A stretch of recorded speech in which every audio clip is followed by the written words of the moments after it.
사도행전 3장 1절로 10절까지를 우리 다 같이 합독을 합니다.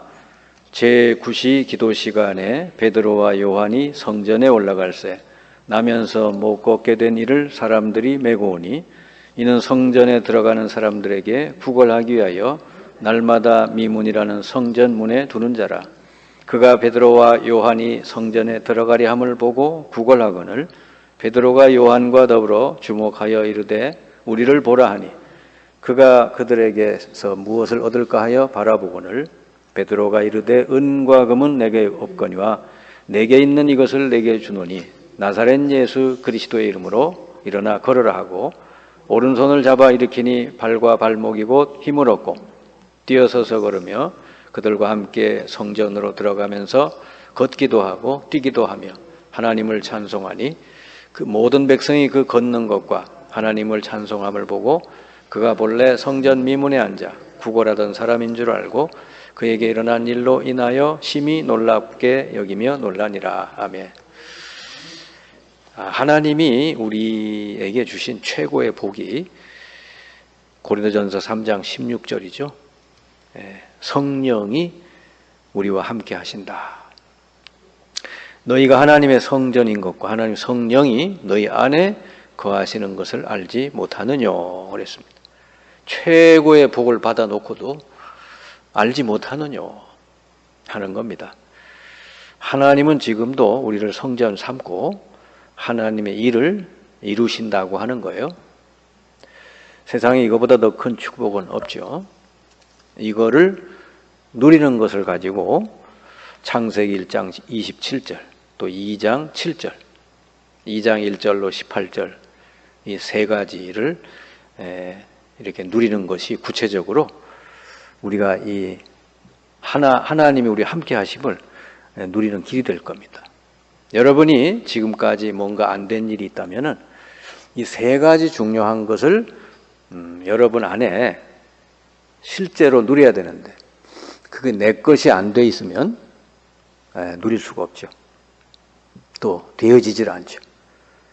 하나님은 우리 하나님 자녀에게 당연히 주신 축복인데 줬는데도 이걸 못 누리게 되면 결국은 뭐죠? 사도행전 2장 1절 18절 에덴 동산을 다스리고 정복하는 거 이게 원래 아담과 하와가 누리고 살았던 거죠. 그러면 이제 예수 믿고 하나님 자녀가 된 우리는 세계복음화 땅 끝까지 살리도록 해라. 세계를 복음화하라. 그게 이제 하나님 우리에게 주신 축복인데 이거는 사실은 이걸 못 누리는 사람은 할 수가 없는 일이죠. 그러나 성령이 우리와 함께 하시고 만약에 성령이 날마다 역사해 주신다면은 뭐 어렵지 않겠죠. 되어질 수밖에 없는 것이죠. 그래서 이 당연한 축복 이걸 우리가 내 안에 내 것으로 누릴 수가 있어야 되는데 이 부분이 이제 안 되면 신앙생활은 결국은 내 힘 가지고 내 방법으로 살아야 되니까 그거는 어렵다가 아니라 안 되는 것이죠. 이 그 창세기 2장 1절 18절은 하나님의 절대 언약이죠. 이건 뭐 해도 되고 안 해도 되고 그런 게 아니라 절대 언약이지만 또 우리가 누릴 축복이다 하는 거예요. 그래서 이 세계복음화는 어디 먼 나라 얘기가 아니고 여러분에게 하나님이 언약으로 주신 거고 이걸 당연히 누릴 수 있도록 주신 거예요. 이거 붙들고 여러분이 만약에 정말 성령 충만을 날마다 누린다면 여러분 앞에 성경에 나와 있는 그런 전무후무한 응답이 하나님 여러분에게 주실 거예요. 오늘 베드로가 한 일이 바로 그거죠. 베드로가 뭐라 그럽니까? 안진뱅이를 보고 내게 은과 금은 없다. 세상 사람들이 볼 때 그 제 최고로 알잖아요. 근데 내게 그건 없다. 그런데 내게 있는 것 있다. 내게 있는 것을 내게 주노니 나사렛 예수 이름으로 일어나 걸으라. 베드로는 이걸 알고 누렸던 사람이죠. 결국은 아무도 할 수 없었던 사두개인도 바리새인도 대제사장도 뭐 유대교 그 뛰어난 사람 아무도 할 수 없었던 그 일을 베드로가 했죠. 안진뱅이가 일어나 걷고 또 하나님을 찬양하고 성전에 가서 예배를 드리는 그런 사람으로 바뀌었죠. 이 전무후무한 응답이죠. 그래서 여러분이 이제서부터 다른 거가 중요한 게 아니죠. 기도 제목이 뭐 필요하겠어요? 이 한 가지면 다 되는데 하나님이 위에서 주시겠다고 하는 거. 예수 믿으면 성령이 내 안에 내주하시는 거는 그거는 그냥 뭐냐면은 구원이에요, 구원. 근데 성령 충만이라는 거는 계속 주시겠다는 거예요. 그래서 위에서 내려주시겠다고 하는 이 성령 충만, 하나님 보좌의 축복을 여러분이 꾸준히 이렇게 바라보는 것. 그게 기도죠. 여호와를 앙망하는 자는 새 힘을 얻으니 그랬잖아요. 그러니까 뭐 이것 달라 저것 달라 굳이 안 해도 성령 충만하면은 결국은 다 되는 것이죠. 그래서 다른 것으로 여러분이 충만되지 말고 하나님으로 충만해라. 그리스도로 성령으로 충만해지면 땅끝까지 이르러 내 증인이 된다 그랬으니까요. 그러니까 알고 보면은 너무너무 우리에게 쉬운 거, 간단한 거 하나님이 주셨는데 또 완전한 축복을 줬는데 이걸로 충만하면 되는데 우리 자꾸 다른 걸로 충만하려고 그러니까 그래서 안 되는 것이죠. 자, 그러면서 우리들이 이 시대에 가장 전도 선교에 관계가 되는 것이 뭐냐? 그게 복지요, 복지. 그러니까 복지 중에서도 세상 사람들이 할 수 없는 복지. 그게 이제 영적인 복지죠. 예수님이 만났던 그 가나 어디입니까? 저기 사마리아 여인, 우물가의 여인. 그 여인이 뭐 물질이 부족하겠어요? 뭐가 부족하겠어요? 근데 목마른 여인이었잖아요.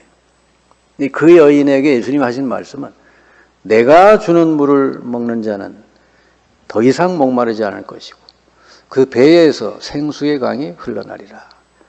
우리가 이제 사람들을 만났을 때 제대로 된 축복을 전달해 줘야 되죠. 그게 영적인 복지. 이 시대에 사람들에게 가장 필요로 한 게 사실은 돈도 아니고 빵도 아니고요. 물론 그거 해야 되죠. 그러나 정말로 우리 주님께서 주시고자 하는 영적인 복지, 이거를 여러분들에게 잘 누리면서 여러분 주위 사람들에게 이걸 전달할 수 있으면 최고의 전도, 선교가 될 수가 있다 하는 겁니다. 그래서 여러분이 이런 영적인 축복을 전달하고 영적인 복지를 사람들에게 전하려면 여러분이 먼저 살아야 되는 거예요. 내가 먼저 영적으로 여러분이 위의 것을 날마다 누리고 영적으로 충만해져야 되는 것이죠. 그래야 옆 사람에게 전달이 되죠. 그래서 전도나 선교는 방법이 아니라는 거예요. 이 하나님이 위에서부터 주시는 것이 내 안에 있어야 된다. 그래서 다윗은 그 시편에 보면은 항상 이렇게 기도하잖아요. 나를 내 영혼을 소성케 해 주십시오. 그러잖아요. 우리 인간은 이렇게 하나님이 주시는 성령 충만, 영적으로 힘을 얻을 때 여러분은 진정한 힘을 얻게 되는 거죠. 이렇게 돼야만 여러분 옆 사람에게 또 여러분이 돕고자 하는 복지 대상자에게 요게 이제 전달되게 되는 것이죠. 말 한마디 안 하고 있어도 이거는 여러분 옆 사람에게 전달이 되게 돼 있어요. 그래서 우리가 전도한다, 선교한다는 것은 일단 내 자신이 하나님이 위에서 주시는 것을 먼저 잘 누려야 된다고 하는 거죠. 그래서 아까 얘기했던 창세기 1장 27, 또 2장 7절, 2장 1절, 18절 이 세 가지가 여러분에게 완전히 여러분 것이 세팅이 돼야 돼요. 이것이 된 상태에서 여러분이 뭘 해야지, 이게 안 된 상태에서 뭘 하면요 결국은 자기 힘으로 해야 되니까, 자기 방법으로 해야 되니까 나도 고생이고 다른 사람도 고생시키는 거죠. 네. 그러니까 초대교회는 그 120명밖에 안 되는 작은 무리들인데 그들이 무슨 방법으로 무슨 힘으로 저 로마까지 가서 복음 전했겠어요. 어떻게 로마를 복음화시켰겠어요. 그 시절에는 지금보다 더 복음 전하기 어려운 시절인데 그 할 수 있었던 것은 성령이 충만하고 성령이 역사하시는 것을 계속 이들이 누렸기 때문에 이들 앞에 문들이 열리니까 그게 되어진 것이죠. 이들이 한 게 아니고 되어진 것이다. 그러니까 여러분이 이 세 가지가 완전 여러분 거 되도록 딱 이렇게 세팅이 되도록 해야 됩니다. 창세기 1장 27절은 하나님의 형상. 이거는 예수님을 영접한 여러분들에게 이미 형상이 이루어졌죠. 그게 성령이 여러분한테 내주하시는. 2장 7절은 보니까 생기를 불어넣었다 그랬죠. 이게 뭐죠? 성령 충만을 계속 누리는 거예요. 그러면 2장 1절 18절 에덴 동산을 정복하고 다스리는 이 세상을 살리는 그런 축복이 여러분에게 이루어지게 돼 있다 하는 것이죠. 그래서 우리가 사람을 만났을 때 주로 세 가지의 도움을 줘야 되겠죠. 첫 번째로 육신적인 복지도 필요합니다. 사람은 육신을 가지고 있기 때문에 육신적인 삶도 올바르게 잘 복을 받도록 해줘야 되죠. 육신적 복지는 어떻게 해주냐? 그 사람의 삶을 치료해 주면 돼요. 어떻게? 그 삶을 이 사람들이 이제 더 이상 구걸하지 않고 도움을 안 받아도 오히려 스스로 설 수 있도록 그렇게 이 사람에게 뭔가 이렇게 힘을 줘야 된단 말이에요. 삶이 이렇게 엉망진창이면 삶을 바르게 할 수 있도록 돕는. 그래서 성경에 보니까 도움이 필요한 과부들이나 또 고아들이나 이런 사람들을 적극적으로 도와주라 그랬어요.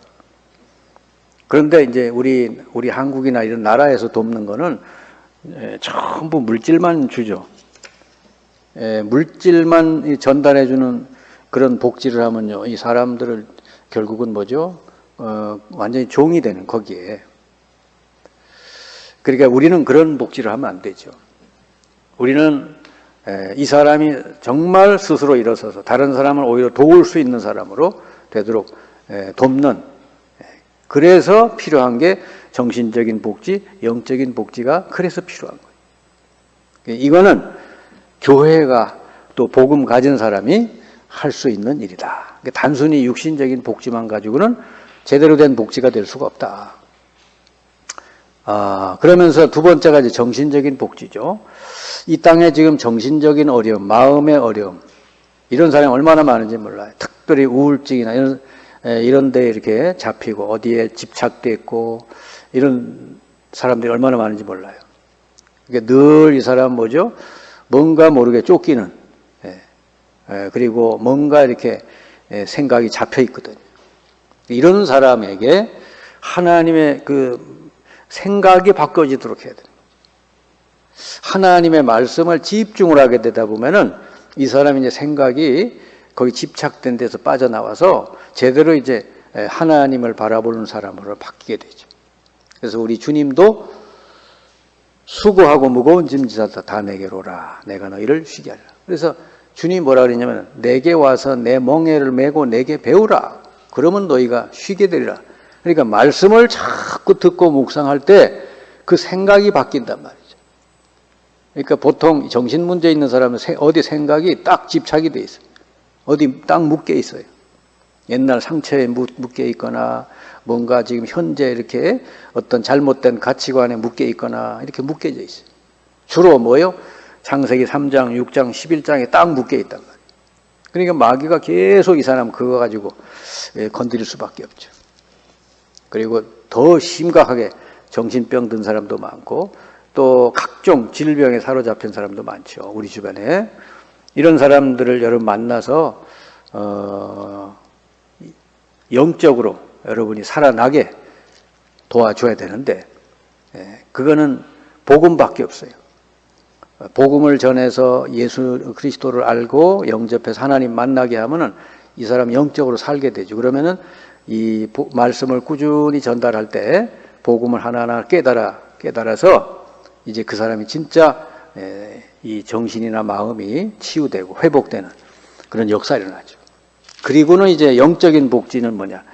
우리 인간은 영적 존재이기 때문에 하나님이 주시는 이 위에서 주시는 축복, 이거를 알고 누릴 수 있도록 그걸 해주는 게 영적인 복지인데, 이거는 교회밖에 할 수가 없어요.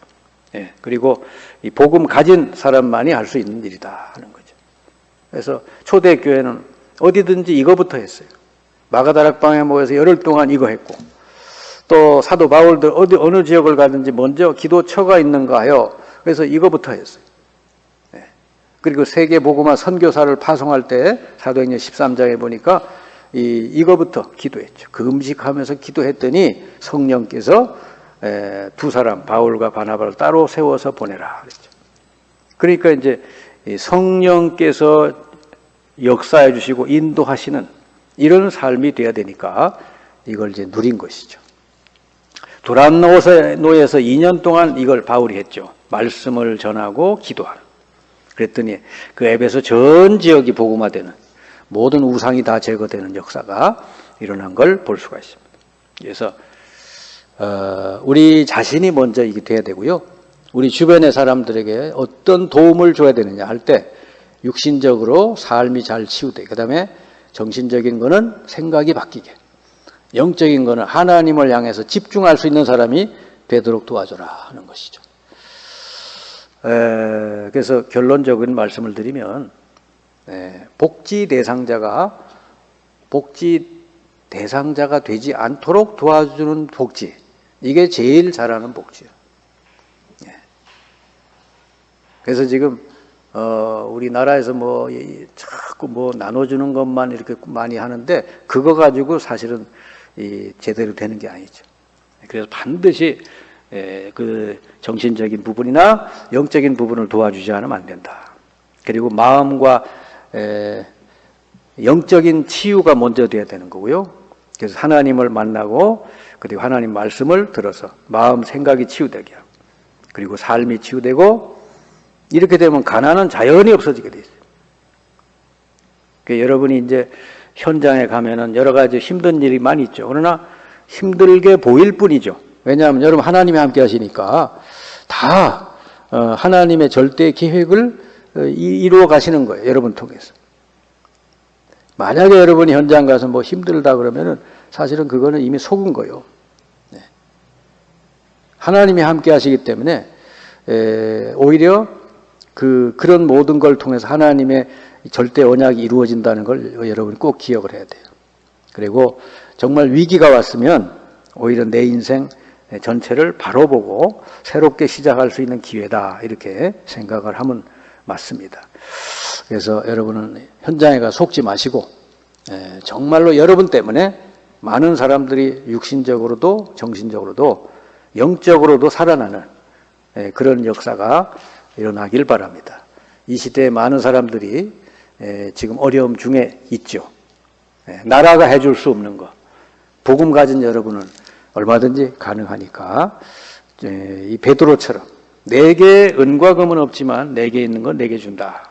나사렛 예수 이름으로 그 안전병 이렇게 세워서 뛰어다니면서 성전에가 예배하고, 이제는 스스로 일하면서 많은 사람을 위해 섬길 수 있는 사람이 된 것처럼 여러분들도 그런 참 전도자의 그런 삶을 살게 되기를 주님의 이름으로 축원합니다.